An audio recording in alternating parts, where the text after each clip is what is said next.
আপনি কি জানেন সঠিক যত্ন নিলে আপনার ল্যাপটপ অনেক বছর ধরে নির্ভরযোগ্যভাবে কাজ করতে পারে?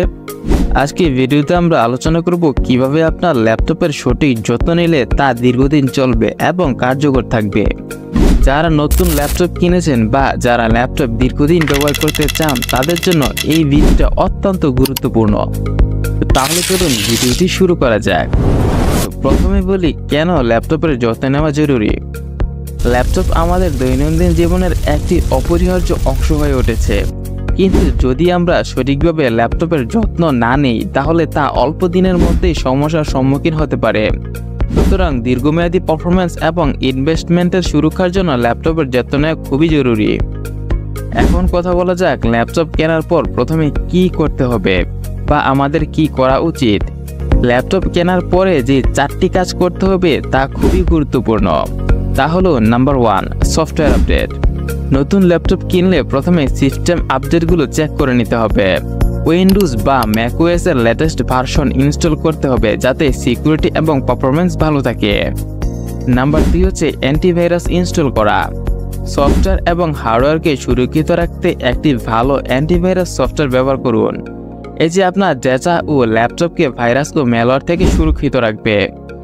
নাম্বার 3 হচ্ছে ল্যাপটপের ব্যাকআপ সেটআপ করা।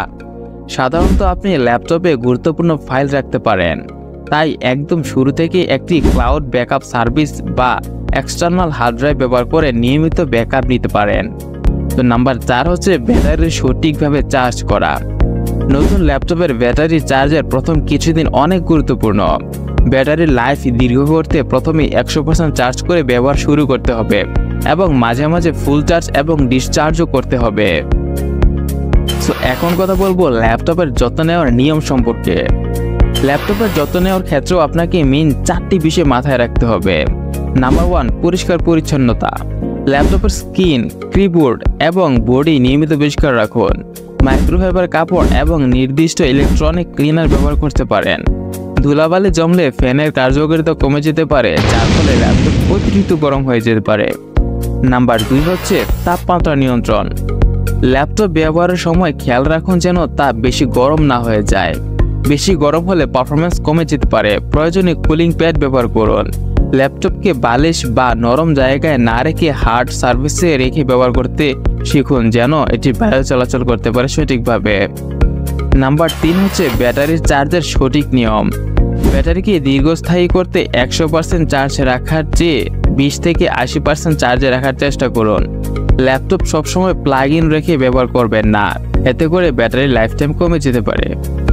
নাম্বার 4 হচ্ছে পোর্ট এবং কেবলের সুরক্ষা।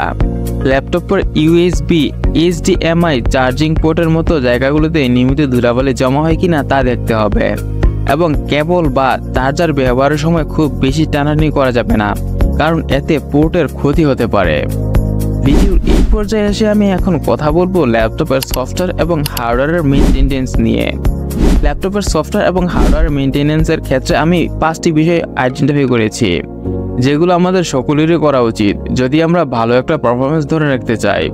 তা হচ্ছে নাম্বার 1, নিয়মিত সফটওয়্যার আপডেট। ল্যাপটপের অপারেটিং সিস্টেম এবং ব্যবহৃত সফটওয়্যারগুলো আপডেট রাখা খুবই জরুরি, এতে করে পারফরম্যান্স ভালো থাকে এবং সিকিউরিটি ঝুঁকি কম থাকে। নাম্বার 2 হচ্ছে অপ্রয়োজনীয় ফাইল ও সফটওয়্যার রিমুভ করা। ল্যাপটপের মেমোরি পরিষ্কার রাখার জন্য মাঝে মাঝে অপ্রয়োজনীয় ফাইল ও সফটওয়্যার ডিলিট করতে হবে।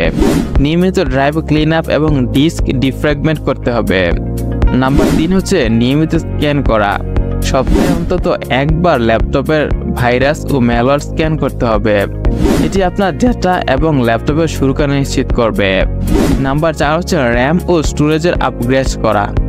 যখন আপনার ল্যাপটপ ধীর হতে শুরু করবে তখন র্যাম ও স্টোরেজ আপগ্রেড করা যেতে পারে। এটি নতুন ল্যাপটপ কেনার চেয়েও সস্তা এবং কার্যকরী হয়ে থাকে। নাম্বার 5 হচ্ছে ভেন্ট ও ফ্যান পরিষ্কার রাখা।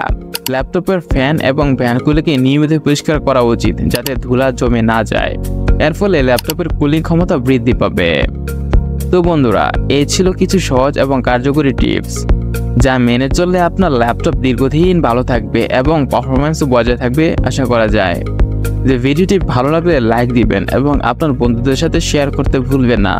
এমন আরও ভিডিও পেতে চ্যানেলটিকে সাবস্ক্রাইব করুন।